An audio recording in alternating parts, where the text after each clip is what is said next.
हरे कृष्ण रामकृष्ण हरी सर्वांचं स्वागत आहे या नव्या व्हिडिओमध्ये। या व्हिडिओत आपण अत्यंत महत्त्वपूर्ण विषयावर चर्चा करतोय, ती म्हणजे आपली आत्ता लवकरच येणारी आमलकी एकादशी। तर आमलकी एकादशी ही फाल्गुन महिन्याच्या शुक्ल पक्षात येणारी ही एकादशी आहे। आता आमलकी एकादशीचं काय विशेष महत्त्व आहे तुम्हाला सांगतो।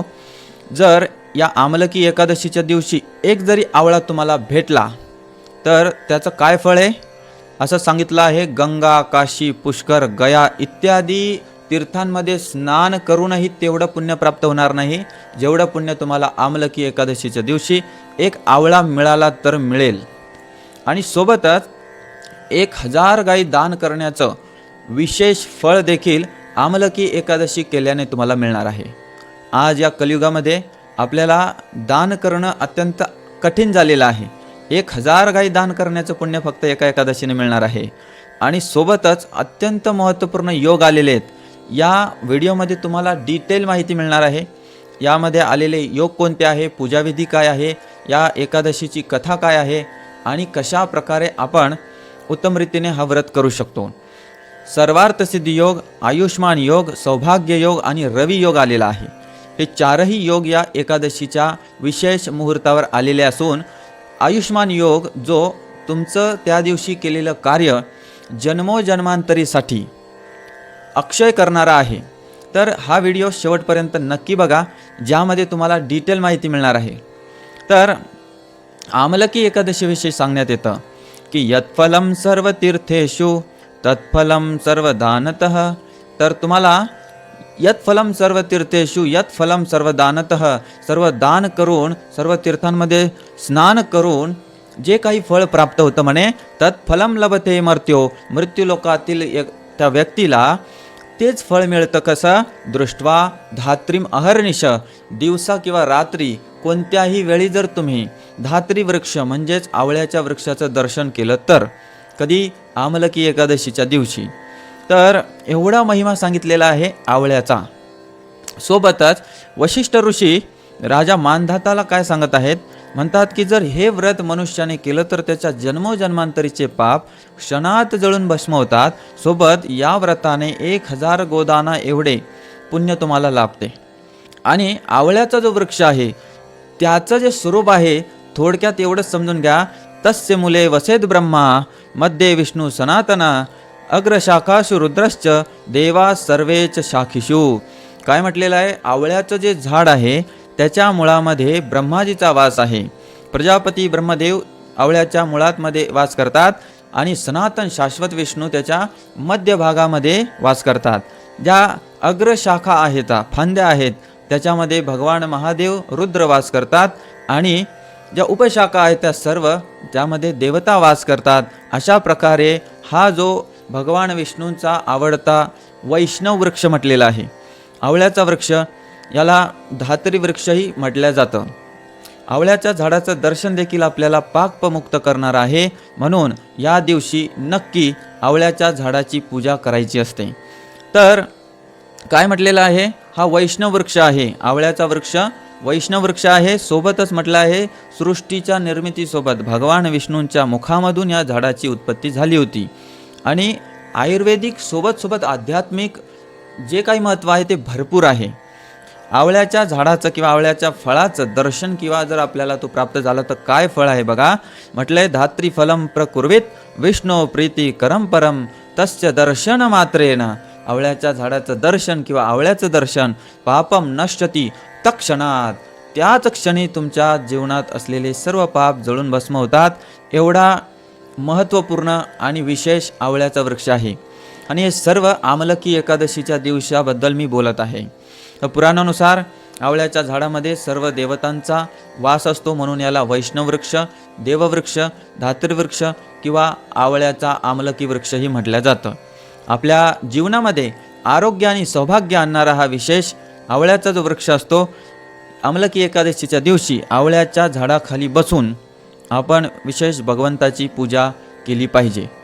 याद्वारे आपल्याला उत्तम आरोग्य आणि जीवनामध्ये सुख समृद्धी प्राप्त होते।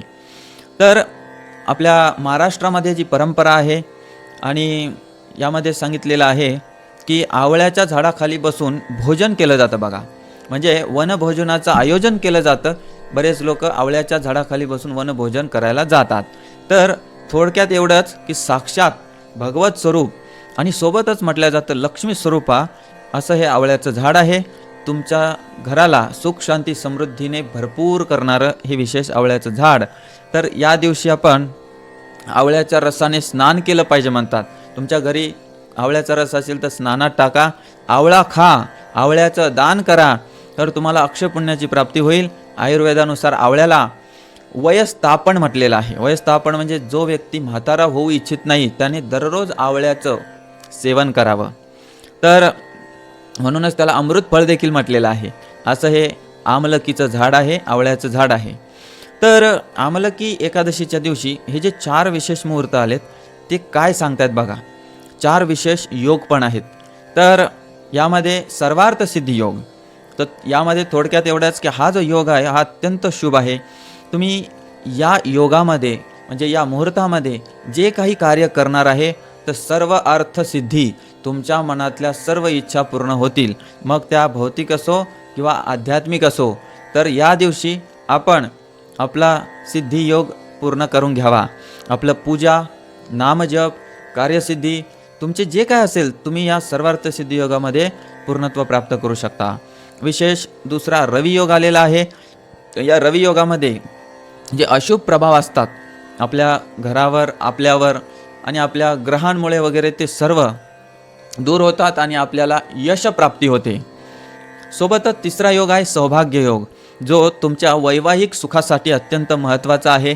स्त्रियांसाठी विशेष करून हा जो सौभाग्य योग आहे तुमच्या घरामध्ये वैवाहिक सुख आणि समृद्धीसाठी उत्तम असणारा योग. आणि यामध्ये जो चौथा योग आहे तो या सर्वांपेक्षाही अतिशय महत्त्वाचा आयुष्मान योग आलेला आहे. आणि हा आयुष्मान योग तुम्हाला प्रत्येक एकादशी व्रत करणाऱ्या व्यक्तीला दीर्घायुष्य आणि विशेष सुखपूर्वक जीवन जगण्याचं फळ देणारा हा आयुष्मान योग आहे.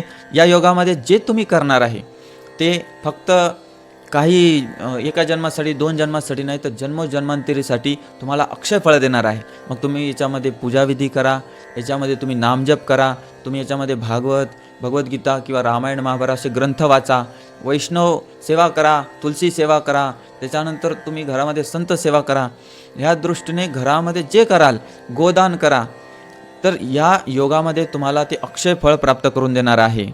तर तिथी प्रारंभ होत आहे 27 फेब्रुवारीला पहाटे 12:33 आणि एकादशी तिथी समाप्ती होत आहे 27 फेब्रुवारी रात्री 10:30 वाजता. तर एका दृष्टीने तुम्हाला कळलंच असेल आपण तिथी ती पकडतो जी सूर्याने पाहिलेली आहे. म्हणजे या ठिकाणी आता जे 27 फेब्रुवारीला पहाटे म्हणजे रात्री 12:30ला एकादशीचं सुरू होत आहे. म्हणजे 27 फेब्रुवारीलाच ही एकादशी आपण करणार आहे. सूर्योदयापासून ते दुसऱ्या दिवशी 28 फेब्रुवारीला सूर्योदयापर्यंत कोणत्याही प्रकारचं अन्नपान न करता आपण एकादशीचा व्रत पकडायचा आहे. सकाळी आवळाचं झाड असेल, तुमच्या बागेत असेल, कुठे मंदिरात असेल, आसपास असेल तर त्याचे पूजेच्या शुभवेळा अशा आहे की सकाळी 6:48 ते 11 वाजेपर्यंत तुम्ही सुंदर अशी आवळ्याच्या झाडाखाली भगवंताची एक मूर्ती ठेवू शकता.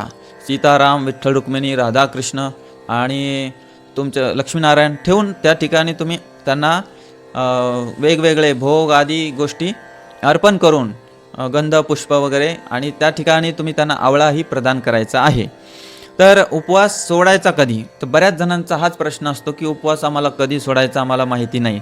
तर आजच्या व्हिडिओ सांगतो 28 फेब्रुवारीला सकाळी सूर्योदय झाला 6:47 ते त्याच्या पुढे तुम्ही अर्धा 1 तासाच्या आत किंवा फार तर कधी कधी वेळ थोडा जास्त असतो तर सूर्योदयानंतर 1-1.5 तासामध्ये तुम्ही उपवास सोडायचा. तर कसा सोडायचा हा पण प्रश्न असतो बऱ्याच लोकांना.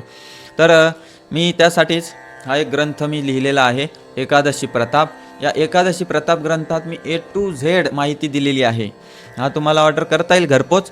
तुम्ही मला व्हॉट्सॲपला डिटेल्स पाठवले, तुमचे नाव, पत्ता, पिनकोड सोबत पेमेंट जी सेवा शुल्क आहे 210 रुपये तुम्हाला घरपोच पोस्टाने मिळून जातं हा ग्रंथ.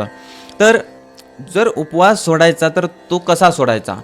तर जेव्हा कधी तुम्ही निर्जल उपवास करता तर तुम्ही भगवंताचं चरणामृत घेऊन उपवास सोडू शकता. म्हणजे दुसऱ्या दिवशी जर लागून एखादा उपवास आला तर तुम्ही तोही कंटिन्यू करू शकता. तर त्यासाठी तुम्हाला निर्जल उपवास करणं अत्यंत आवश्यक आहे. पण जर तुम्ही फळं खाऊन किंवा फराळ घेऊन जर केला तर मग तुम्हाला दुसऱ्या दिवसचा उपवास करणं अवघड जातं. त्याच्यासाठी मग तुम्हाला अन्न प्राशन करून म्हणजे काही अन्नाचे दाणे घेऊन तो उपवास सोडावा लागतो. जेव्हा कधी 2 उपवास येतात तर सोडण्याची विधी हीच आहे. पहिल्या दिवसचा निर्जल करा, दुसऱ्या दिवसचा किंवा दुसरा उपवास हा तुम्ही सफल करू शकता, फळासहित किंवा फराळासहित करू शकता. तर या ठिकाणी उपवास सोडण्याचं जी वेळ आहे सकाळी सूर्योदयापासून ते 1-1.5 तासाच्या अंतरामध्ये तुम्ही सोडायचं. तर अत्यंत महत्त्वाचं पूजा कशी मांडली पाहिजे तेही मी सांगणार आहे. तर त्या अगोदर आमलकी एकादशीची कथा ब्रह्मांड पुराणानुसार इथे तुम्हाला सांगतो. तर प्राचीन काळी वैदिश नावाचं नगर होतं. त्या ठिकाणी चैत्ररथ नावाचा एक राजा राज्य करत होता आणि तो अत्यंत धार्मिक मोठा प्रजेचा सेवक विष्णुभक्त होता आणि अनेक वेळी म्हणजे प्रत्येक एकादशीचा तो व्रत करायचा. कोणतीच एकादशी तो सोडत नसे. तर अशा राजांना राजर्षी म्हटले जातं, राजा प्लस ऋषी. तर थोडक्यात एवढंच, एकदा सर्व नगरवासी आणि राजा म्हणजे प्रजेसहित सर्वजण आवळ्याच्या झाडाखाली जाऊन बसले. त्या ठिकाणी सुंदर अशी एकादशी आमलकी एकादशी आली. त्यांनी मस्त सुंदर भगवंताची मूर्ती तिथे स्थापना करून पूर्ण म्हणजे फुलासहित सुंदर डेकोरेशनसहित त्यांनी त्या ठिकाणी पूजा मांडली. आवळ्याच्या झाडाखाली पूजा पूर्ण मनोभावे केली. रात्री जागरणाचा संकल्प केला. भगवंताला भोग आदी गोष्टी अर्पण केल्या, आवळाही अर्पण केला. आणि मग त्यावेळी त्या ठिकाणी एक शिकारी आला म्हणे. जो व्याध असतो, पारधी असतो, त्या ठिकाणी आला. तो अत्यंत भुकेला होता. त्याला या ठिकाणी हे सर्वजण भजन कीर्तन करत होते रात्री जागरण करून. तर एका कोपऱ्याला बसून तो वाट पाहत होता की यांचं कधी भजन संपेल आणि मग मला कुठेतरी खायला मिळेल. मग काय झालं, असंच करून यांचं तर रात्रभर जागरण त्यांनी संकल्प घेतला होता ना, मग मध्ये कुठे खाण्याची वेळच आली नाही. तर जो शिकारी होता त्याची कळत न कळत ही एकादशी पार पडली. आणि विशेष करून तो भुकेला होता, त्याला खायला प्यायला काही न भेटल्यामुळं रात्रभर त्याची विशेष एकादशी झाली. आणि तुम्हाला मी परत सांगतो, एकादशीच्या रात्री जागरणाचं अत्यंत महत्त्व आहे. तर थोडक्यात एवढंच, त्याचा ज्यावेळेस तो वृद्ध झाला, त्याचा मृत्यू झाला त्या शिकाऱ्याचा, तर पुढच्या जन्मामध्ये तो त्या एकादशीच्या पुण्यामुळे एक वसुरथ नावाचा राजा झाला आणि त्याला राज्य प्राप्त झालं, सुख समृद्धी भक्तिमय असं जीवन त्याचं चालू होतं. आणि एकदा तो हा वसुरथ राजा जंगलामध्ये गेला असताना मार्ग भटकला. मार्ग भटकून तो एका ठिकाणी बेशुद्ध पडला आणि बेशुद्ध पडल्यानंतर त्याचे शत्रू ज्या त्याच्यावर टपून होते त्यांनी आक्रमण केलं. आणि त्या ठिकाणी आता तो बेशुद्ध पडल्यामुळं तो प्रतिकार करण्याच्या त्याच्या शरीरात त्राणच नव्हता. तो प्रतिकार कसा करेल. पण त्याने जे एकादशीचं पुण्य केलं होतं, तो त्या ठिकाणी बेशुद्ध अवस्थेत असताना त्याच्या शरीरातून विशेष दैवी शक्ती प्रकट झाली आणि त्याचं त्या ठिकाणी रक्षण झालं. तर ही एकादशीची विशेष महिमा होती.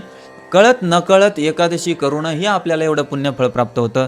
तर जाणून आपलं सर्व ज्ञान घेऊन महात्म्य ऐकून जर आपण एकादशी केली, भगवंताची भक्ती, नामस्मरण, हरिकथा, हरिभजन करत जर एकादशी केली तर त्या व्यक्तीला फळ प्राप्त होणार नाही का हो? तर 100% होणार आहे. तर ज्यावेळेस तो वसुरथ राजा शुद्धीवर आला, त्याला कळालं की माझ्या या नकळत घडलेल्या पुण्यामुळं आज माझी रक्षा झालेली आहे. त्याच्या प्रजेमध्ये त्याने हा एक प्रकारे नियमच बनवला की प्रत्येकाने एकादशी करणे अनिवार्य आहे. तर या दिवशी पूजाविधी कसा असला पाहिजे मी थोडक्यात सांगतो. एकदम सोपा आहे. आपण ज्या प्रकारे घरी पूजा करतो देवाची तशीच, फक्त या ठिकाणी थोडं स्थान बदलेल पूजेचं. तर आवळ्याच्या झाडाजवळ तुमच्या बगीचात असेल किंवा मंदिराच्या आसपास क्षेत्रात कुठेही असेल, आवळ्याचं झाड जर असेल त्या ठिकाणीही तुम्ही पूजा मांडू शकता. तर सकाळी स्नान करून संकल्प घ्यायचा आहे की हे भगवंता, मी आज आमलकी एकादशीचे व्रत करून आपणास प्रसन्न करू इच्छितो. आणि अशा प्रकारचा हा संकल्प घ्यायचा आणि आवळ्याच्या झाडाखाली सुंदर साफसफाई करून घ्यायची. सुंदर असे रांगोळ्या काढून घेऊ शकता तुम्ही त्या झाडाच्या बुडाला सभोवताली. आणि झाडाला हळदी, कुंकू, अक्षदा, फुलं, गंध वगैरे सर्व अर्पण करायचे. त्या ठिकाणी तुम्ही अगोदर भगवंताची मूर्ती स्थानापन्न करा आणि सोबतच पंचामृत अभिषेकही तुम्ही करू शकता. भगवंताचा करा, झाडाचा करा किंवा थोडंसं जे काही दूध असेल पंचामृत मिक्स केलेलं तिथे आवळ्याच्या झाडाच्या बुडाला टाका आणि भगवंताला आवळा आणि काही ऋतुफळं असतील ते अर्पण करून सुंदर असं दीपदान करा, तुपाचा दिवा लावा आणि भगवंताच्या नामाचा झाडाखाली बसून, आवळ्याच्या झाडाखाली बसून जप करा. तुमचा जो काही हरिनामाबद्दल तुमचं प्रेम असेल ते गुरुमंत्र दिलेला असेल तो जप करा त्या आवळ्याच्या झाडाखाली. तर अत्यंत महत्त्वाचं आहे. अशा प्रकारची पूजा तुम्ही मांडून त्या दिवशी भगवत प्रसन्नतेसाठी एकादशीचा व्रत किंवा ही पूजा विधी करायची आहे. बघा, भौतिक लाभ प्राप्त करण्यासाठी तुम्ही जर एकादशी करा किंवा कोणत्याही प्रकारची विधी करा, तुम्हाला तेवढाच लाभ प्राप्त होईल. पण आपण जर आध्यात्मिकदृष्ट्या अशा प्रकारच्या विधी किंवा भगवंताला प्रसन्न करण्यासाठी एकादशी केली तर आपल्याला करोडो करोडो करोडो गुणा लाभ प्राप्त होतो. फक्त विषय इथे आहे भाव काय आहे. ठीक आहे, तर भाव हा अत्यंत महत्त्वाचा आहे आणि भगवत प्रसन्नता एवढाच आपला भाव असला पाहिजे. तर महत्त्वाच्या गोष्टी शेवटी सांगतो की आवळ्याच्या झाडाची पाने तोडू नयेत या दिवशी आणि शक्य असल्यास पूर्ण उपवास करावा. निर्जल करा किंवा सफल करा, पूर्ण उपवास करा. काही लोक दुपारी 12पर्यंत करतात, कोणी संध्याकाळी 6 वाजेपर्यंत करतं, कोणी रात्री 12पर्यंत. नाही, एकादशीचा व्रत सूर्योदयापासून सूर्योदयापर्यंतच असतो आणि तो केला पाहिजे. फलाहार करा, पाहिजे तेवढं खा, पण अन्न पान करू नका. तांदूळ, गहू, डाळ, दाणे वगैरे हे त्या दिवशी वर्ज्य मानलेले आहेत.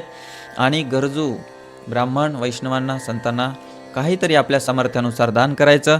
आणि तुमच्याकडे कोणत्याच प्रकारचा अर्थ नसेल, म्हणजे धन नसेल, तर कमीत कमी या दिवशी एक आवळ्याचा रोपसुद्धा, आवळ्याचं रोप दान करा किंवा आवळ्याचं फळ दान करा. तुम्हाला करोडो करोडो पटीने धन दान करण्याचंच फळ प्राप्त होईल. तर हा जो फाल्गुन महिना आहे, या महिन्यामध्ये आवळ्याचं सेवन करणे अत्यंत शुभ मानलेलं आहे, चांगलं मानलेलं आहे आरोग्यासाठी आणि आध्यात्मिक प्रगतीसाठी देखील. तर या ठिकाणी आपण आमलकी एकादशीबद्दल डिटेल माहिती पाहिली. अशाच प्रकारची डिटेल माहिती अनेक गोष्टींबद्दल येत राहते. तर चॅनलला तुम्ही जुडण्यासाठी सबस्क्राईब वगैरे करा आणि अशीच माहिती घेत राहा डिटेलमध्ये. आवडला व्हिडिओ तर विठ्ठलासाठी एक लाईक ठोकून द्या. सदैव हरिनाम घ्या आणि आनंदी रहा.